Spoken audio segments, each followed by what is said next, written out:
नमस्कार and welcome you to world affairs. मैं हूं प्रशांत धवन। नाउ रिसेंटली आप सब लोगों ने सुना होगा कि पेंटागन की एक बहुत ही स्पेशल रिपोर्ट आई है ऑन चाइना, और इसमें बहुत सी बातें मेंशन करी गई है कि चाइना इन द फ्यूचर एक मिलिट्री बेस बना सकता है पाकिस्तान में। भारत के साथ जो कॉन्फ्लिक्ट चल रही है उसको लेकर यहाँ पे बातें लिखी गई हैं, तो डिस्कस करते हैं इस रिपोर्ट को। मगर पहली बात तो यहाँ पर ये जान लो कि पेंटागन ये बेसिकली हेडक्वार्टर्स है यूनाइटेड स्टेट्स के डिपार्टमेंट ऑफ डिफेंस के।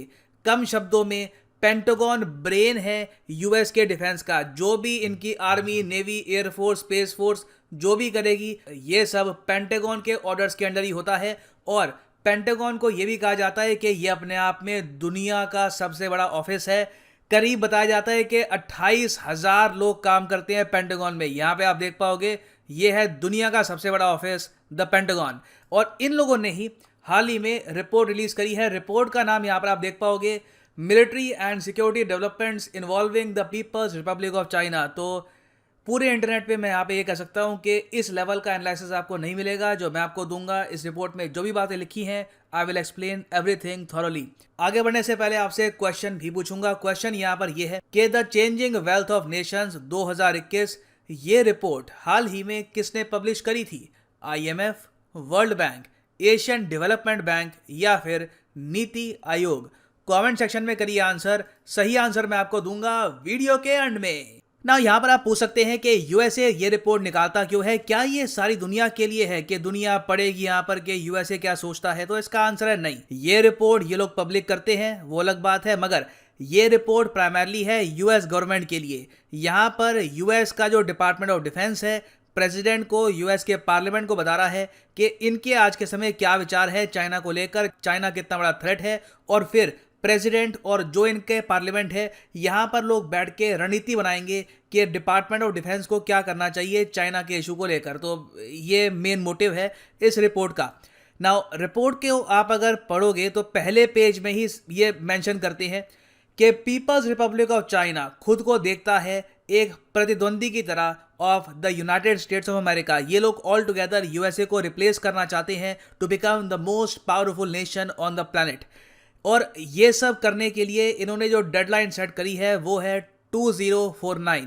यहाँ पे साफ साफ लिखा है the peoples Republic of China's national strategy to achieve the great rejuvenation of the Chinese nation by 2049 is deeply integrated with its ambition to strengthen the PLA। इस बीच ये लोग ये चाहते हैं कि 2027 तक इनकी जो आर्मी है ये कंप्लीटली मॉडर्नाइज हो जाए। मॉडर्नाइज का मतलब यहाँ पर ये होगा कि सैनिक कम होंगे, मगर जो सैनिक यहाँ पर होंगे वो बहुत ज़्यादा इक्विप्ड होंगे। ऑलमोस्ट आप कह लीजिए जिस तरीके से अमेरिकन आर्मी काम करती है वैसे ही ये लोग चाहते हैं कि चाइनीज़ आर्मी काम करे 2027 तक। और जब ये बात करते हैं 2049 तक की, तो यहाँ पर चाइना का मेन ऑब्जेक्टिव ये है कि जो भी इनकी डिस्प्यूटेड टेरिटरीज हैं आसपास ये वापस अपने देश में ये इंटीग्रेट करना चाहते हैं। अब हालांकि इस रिपोर्ट में अरुणाचल प्रदेश का मेंशन है नहीं, मगर सिंस चाइना उसको भी एक डिस्प्यूटेड टेरिटरी मानता है तो हम यहाँ पर एज्यूम कर सकते हैं कि चाइना कोशिश करेगा 2050 से पहले एक बार कि अरुणाचल प्रदेश उनके कंट्री में आ जाए, ऑफ कोर्स एक वॉर के थ्रू। नाउ आगे इस रिपोर्ट में ये लिखा है कि चाइना ये सब अचीव करेगा कैसे।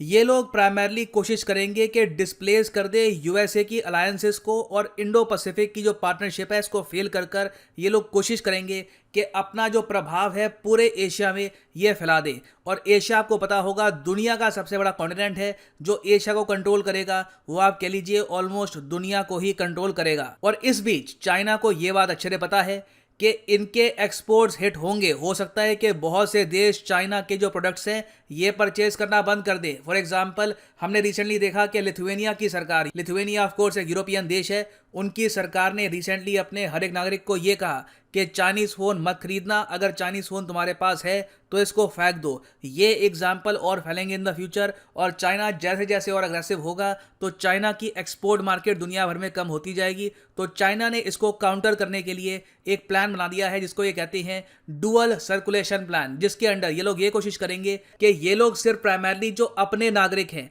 उनके लिए ही गुड्स बनाए। बेसिकली एक कंजम्पशन ड्रिवन इकोनॉमी बन जाए कि अपने ही देश में ये लोग सामान बेचकर इतना पैसा कमा ले कि देश आराम से आगे बढ़ता रहे। हाँ ऑब्वियसली कुछ कंट्रीज रहेंगी जहां पे थोड़ा बहुत ये एक्सपोर्ट भी करेंगे। फॉर एग्जांपल पाकिस्तान, रशिया, मगर वो इतनी बड़ी इकोनॉमीज है नहीं जिससे चाइना को लॉन्ग टर्म में सस्टेनेबिलिटी मिल पाएगी। मगर चाइना का अभी के लिए यहाँ पर गोल यही है कि डुअल सर्कुलेशन का इस्तेमाल करे, या आप कह लीजिए इनका एक डिफेंस मैकेनिज्म है मेक इन इंडिया के अगेंस्ट, कि ठीक है अगर इंडिया इनको रिप्लेस करता है, इंडिया, वियतनाम और कुछ और कंट्रीज चाइना को रिप्लेस करते हैं एज वर्ल्ड फैक्ट्री, तो उस वक्त भी ये अपनी इकोनॉमी चलाते रहेंगे थ्रू डुअल सर्कुलेशन। नाउ इसके बाद अगर हम आगे स्क्रॉल करें तो इस रिपोर्ट का सबसे ज्यादा जो कंट्रोवर्शियल पार्ट है वो आता है, जहां पर यूएसए ने आरोप लगाया है चाइना पर कि ये बहुत ही जल्दी वॉरहेड बना लेंगे। टोटल 1000 वॉरहेड चाइना के पास हो जाएंगे 2030 तक। इसका मतलब ये है कि चाइना एक बहुत ही बड़ी ग्लोबल वॉर की तैयारी कर रहा है और ये लोग कोशिश कर रहे हैं कि खुद का डेड हैंड बना दें। अब यहां पर आप पूछोगे कि वेट, डेड हैंड बना दे, डेड हैंड का क्या मतलब होता है?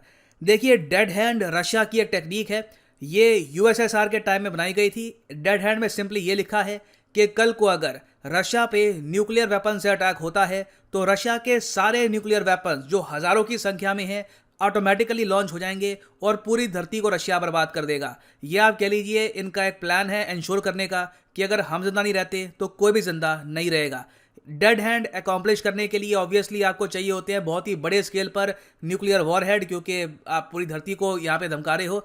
तो 1000 न्यूक्लियर वॉरहेड ये लोग कर लेंगे 2030 तक। अब ऑब्वियस सी बात है, ये सब बातें सुन के चाइना को गुस्सा आया कि हम पे ये आरोप लग रहा है कि हम डेड हैंड बनाएंगे और हम लोग इतने वॉरहेड्स क्रिएट कर रहे हैं। तो चाइना ने ये कहा है कि जो ये रिपोर्ट है यूएसए की, ये बहुत ज़्यादा प्रेजुडाइज से भरी है। हम लोग अभी के लिए 1000 न्यूक्स बनाने की कोशिश नहीं कर रहे। बट अगेन ये डिपेंड करता है कि आप किस पे बिलीव करते हैं, यूएसए पे या फिर चाइना पर। अब इसके आगे रिपोर्ट पे एक बहुत ज़्यादा आई ओपनिंग बात लिखी है और मुझे ये बात देख के अच्छा लगा कि यूएसए आज के समय एटलीस्ट एक्नॉलेज तो कर रहा है ऑफिशियली कि पाकिस्तान आज के समय एक कम्प्लीटली प्रो चाइना कंट्री बन चुका है और सूनर और लेटर हमें पाकिस्तान का कुछ ना कुछ एक आप कह लीजिए सोल्यूशन निकालना होगा। इन लोगों ने यहाँ पर यह कहा है कि चाइना बहुत ही जल्दी मिलिट्री बेसिस बनाने स्टार्ट कर देगा बहुत से देशों में, और इन्होंने यहाँ पर दी है उन कंट्रीज की लिस्ट जहां पर चाइना के न्यूक्लियर बेसिस दिखेंगे इन द नियर फ्यूचर। पहला देश कंबोडिया। एक्चुअली ये जो फ्यूचर मिलिट्री बेसिस होंगे चाइना पर, इस पर मैं एक अलग से वीडियो और ले आऊँगा, तो वो वीडियो हम बाद में देख लेंगे। मगर यहाँ पे जो कंट्रीज़ की लिस्ट है ये मैं अभी आपको बता देता हूँ।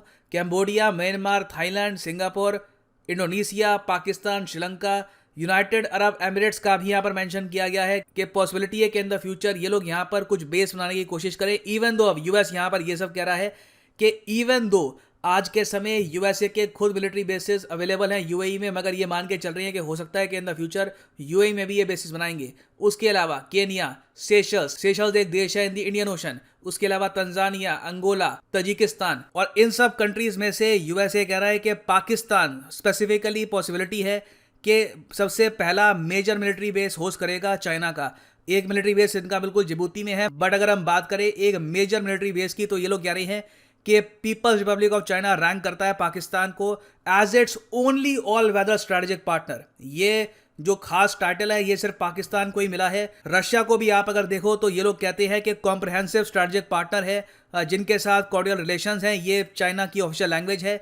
पाकिस्तान को ये कहते हैं कि ऑल वेदर स्ट्रेटेजिक पार्टनर है हमारा ये, और बिल्कुल रहेगा भी। आप अगर सोच कर देखिए, चाइना के लिए सबसे बड़ा थ्रेट आज के समय है भारत। ऑलमोस्ट सेम टाइप की आबादी है, ह्यूज कंट्री है, जो लोकेशन है इंडियन ओशन में ये बहुत ही ज़रा इंपॉर्टेंट है। अब इंडिया को काउंटर करने के लिए चाइना ने अगर कोई ड्रीम देखा होता कि काश एक ऐसा देश मिल जाए, न्यूक्लियर आर्म्ड कंट्री जो रिलीजन के बेसिस पर बस इंडिया को नुकसान पहुंचाना चाहता है, हर्ट करना चाहता है इंडिया को, और सडनली पाकिस्तान यहाँ पे अपीयर हो गया, तो बिल्कुल पाकिस्तान चाइना के लिए एक गॉड सेंड गिफ्ट की तरह ही है। और इसलिए इनको ये पता है कि इंडिया को काउंटर करने के लिए हमेशा इनको पाकिस्तान की हेल्प चाहिए होगी। तो खैर, यहाँ पर ऑब्जर्व करने वाली ये बात है कि यूएसए आज के समय प्रॉपरली अपनी रिपोर्ट्स में कांग्रेस के साथ बातचीत में ओपनली कह रहा है कि देखिए चाइना हमारे लिए थ्रेट है, और चाइना का सबसे इम्पॉर्टेंट एलाई जो मोस्ट ट्रस्टेड इनका जो फ्रेंड है ये है Pakistan. In very simple language यहाँ पे पॉसिबिलिटी है कि in the long run USA की स्ट्रेटजी यहाँ पर ये बने कि एक बार को पाकिस्तान को हर्ट करते हैं, क्योंकि पाकिस्तान चाइना को बहुत ज़्यादा बड़ी एक रीच देता है पूरे सब कॉन्टिनेंट में। और मैं सरप्राइज नहीं होऊंगा कि इन द फ्यूचर हो सकता है कि इंडिया पाकिस्तान के अगेंस्ट इतना कुछ ना करे, यूएस बहुत कुछ कर सकता है, और यूएस अकेला नहीं होगा। यहाँ पर इनके बहुत सारे जो यूरोपियन एलाइज हैं ये भी बहुत ही ज़्यादा बुरी तरीके से हर्ट कर सकते हैं पाकिस्तान को इन द नियर फ्यूचर, क्योंकि जिस तरीके से पाकिस्तान ने ऑलमोस्ट प्रेजेंट ही कर दिया खुद को इन फ्रंट ऑफ चाइना, ये ग्लोबल स्टेबिलिटी के लिए ठीक नहीं है। और फिर हम बात करते हैं इंडिया की। मेरे ख्याल से इस पूरी रिपोर्ट में यूएसए के बाद सबसे ज़्यादा बार मेंशन की गई जो कंट्री है ये इंडिया ही है, क्योंकि 62 टाइम्स इंडिया का यहाँ पर मेंशन किया गया है। और प्राइमरली जो गलवान वैली में हुआ था इसके बारे में बहुत ज़्यादा एक्सटेंसिवली लिखा हुआ है यहाँ पर। ये लोग यहाँ पर ये कहते हैं कि इंडिया और चाइना का फेस ऑफ चल रहा है near the line of actual control Ladakh के आसपास।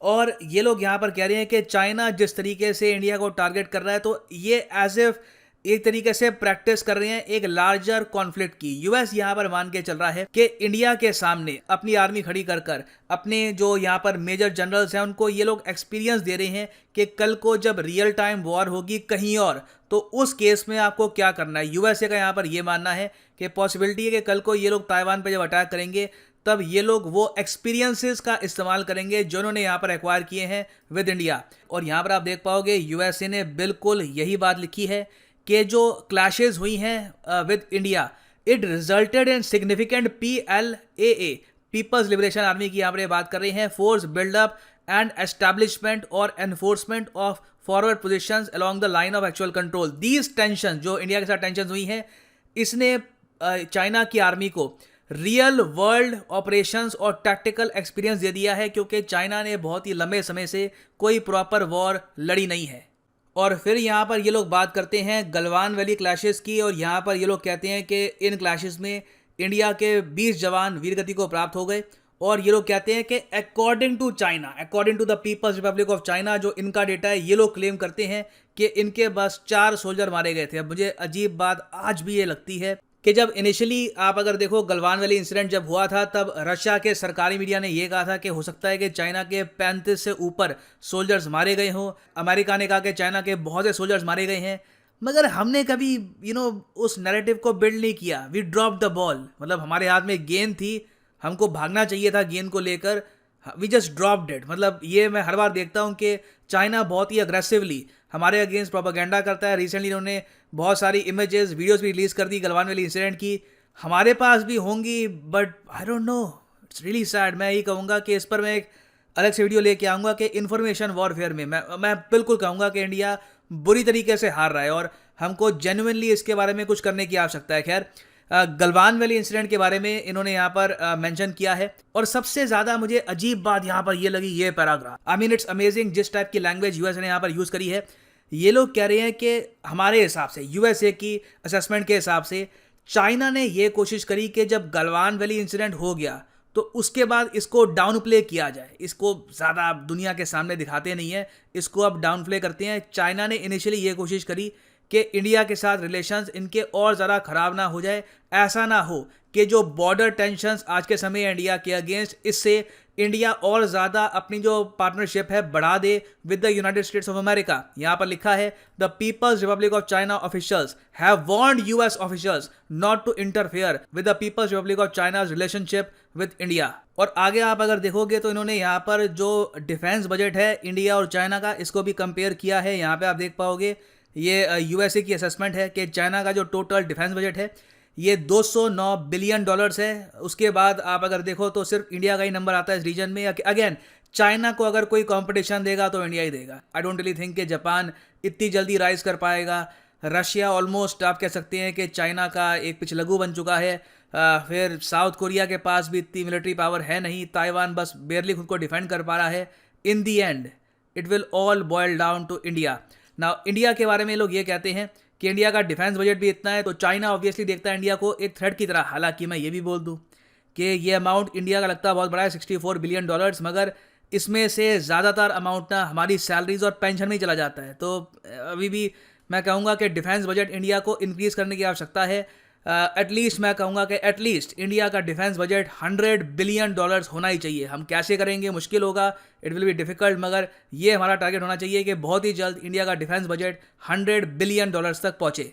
ना रिपोर्ट का जो बाकी बहुत सारा पार्ट है वहाँ पर आप अगर देखो तो यूएसए ने प्राइमरली अपनी मिलिट्री को बस कंपेयर ही किया है चाइना के साथ, और इन दी एंड एक कंक्लूजन ये निकाला है कि अभी के लिए इनको झेल लेंगे, फ्यूचर में हो सकता है कि प्रॉब्लम आ जाए।